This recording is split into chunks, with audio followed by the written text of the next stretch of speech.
लोकसभा चुनाव को लेकर सभी पार्टियां एक्टिव मोड में आ चुकी हैं। इस बीच 31 मार्च को इंडिया ब्लॉक की महारैली होनी है, जिसे पूर्व मुख्यमंत्री हेमंत सोरेन की पत्नी कल्पना सोरेन संबोधित करेंगी। इस रैली में मल्लिकार्जुन खड़गे, राहुल गांधी, शरद पवार शामिल होंगे। जानकारी के मुताबिक इस रैली में इंडिया ब्लॉक का बैनर लगा होगा, जहां तानाशाही हटाओ, लोकतंत्र बचाओ का नारा लिखा होगा।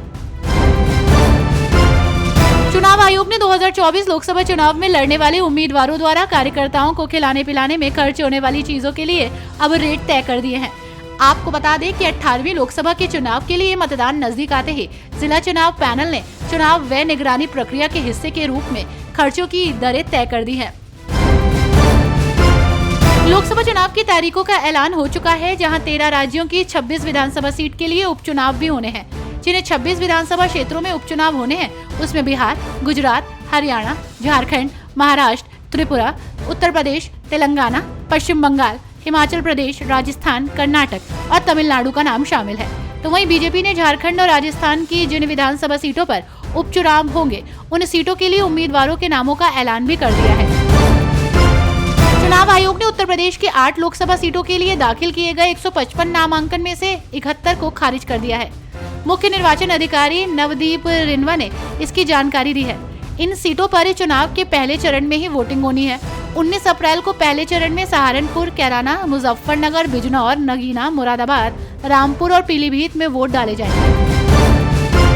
तेलुगु देशम पार्टी यानी कि टीडीपी ने 9 विधानसभा और 4 संसदीय सीटों के लिए अपने उम्मीदवारों की अंतिम सूची का ऐलान कर दिया। तेजपा ने हाल ही में वाईएसआर कांग्रेस छोड़कर पार्टी में शामिल हुए सांसद एम श्रीनिवासुलु रेड्डी को ओंगोल सीट से मैदान में उतारा है। आपको बता दें कि 2019 में वो इसी संसदीय क्षेत्र से लोकसभा के लिए निर्वाचित भी हुए थे।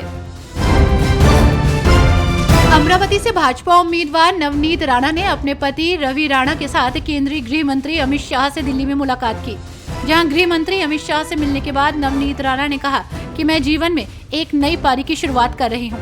इसके चलते मैं गृह मंत्री का आशीर्वाद लेने के लिए यहां आई हूं।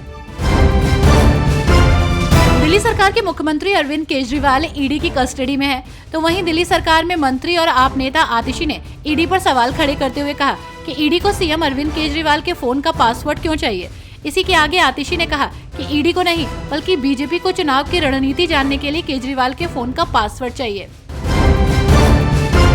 प्रवर्तन निदेशालय ने उत्तराखंड के पूर्व मंत्री हरक सिंह रावत को फिर से पीएमएलए के तहत पूछताछ के लिए समन जारी किया है। ईडी ने हरक सिंह रावत को वन विभाग की जमीन पर अवैध कब्जे और पेड़ काटने के मामले में ये समन जारी किया गया है। आपको बता दें कि ये समन 2 अप्रैल के लिए जारी किया गया है। इससे पहले समन पर हरक सिंह रावत ईडी के सामने पेश नहीं हो पाए थे। भीम आर्मी चीफ और आजाद समाज पार्टी के मुखिया चंद्रशेखर आजाद को केंद्र सरकार ने Y+ श्रेणी की सुरक्षा दी है। ये सुरक्षा उन्हें तब दी गई जब केंद्रीय गृह मंत्रालय को आजाद ने अपनी जान को खतरा होने का हवाला देते हुए पत्र लिखकर सुरक्षा की मांग की थी, जहां अब चंद्रशेखर आजाद सीआरपीएफ के सुरक्षा घेरे में रहेंगे। राजू पाल हत्याकांड का फैसला आने के बाद पत्नी पूजा पाल की खुशी का ठिकाना नहीं रहा। लखनऊ सीबीआई कोर्ट से 6 आरोपियों को उम्र कैद और 1 आरोपी को 4 साल की सजा मिलने के बाद पूजा पाल ने कहा कि हत्या के बाद पुलिस मामले की एफआईआर तक नहीं दर्ज कर रही थी। इंसाफ के लिए उन्होंने करीब 19 साल तक लड़ाई लड़ी है।